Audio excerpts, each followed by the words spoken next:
రైతు సోదరులకు నమస్తే. నా పేరు శ్రీనివాస్ రెడ్డి. నేను సాన్వి కెమికల్స్లో సేల్స్ ఆఫీసర్గా పనిచేస్తున్నాను. ఈరోజు ఫీల్డ్ విజిట్లో భాగంగా జ్ఞానేశ్వర్ అనే రైతు పొలంలో ఉన్నాము. ఈయన పత్తి చాలా అద్భుతంగా గ్రోతింగ్తో నీట్గా ఎదగడం జరిగింది. ఇలాంటి తెల్లదోమ కానీ పేనుబంక కానీ లేకుండా అద్భుతంగా ఉంది.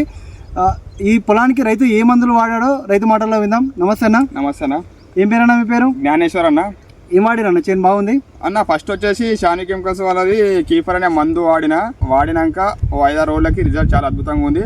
ఆకు అనేది క్లియర్గా వచ్చేసి గ్రోతింగ్ బాగా వచ్చినాక 15 రోజుల తర్వాత షాని కెమికల్స్ వాళ్ళది మానిస్టర్ అనే మందు వాడిన తెల్లదోమ త్రిప్స్ పేనుబంక ఎక్కువ ఉందని చెప్పేసి షాని కెమికల్స్ వాళ్ళది మానిస్టర్ అనే మందు వాడినాక మొత్తం క్లియర్ అయిపోయి గ్రోత్ అనేది మంచిగా వచ్చింది. చెట్టు కూడా చాలా అద్భుతంగా ఉన్నది. అంటే నెక్స్ట్ టైం కూడా మీరు సాన్వి కెమికల్స్ మందులు ఏమైనా వాడదాం అనుకుంటున్నామన్నా. ఎందుకంటే 2 చూసినాక వాడిన దాకా తప్పది వాడాలనిపిస్తుంది నాకు కూడా. వాడతా కూడా. నమస్తే.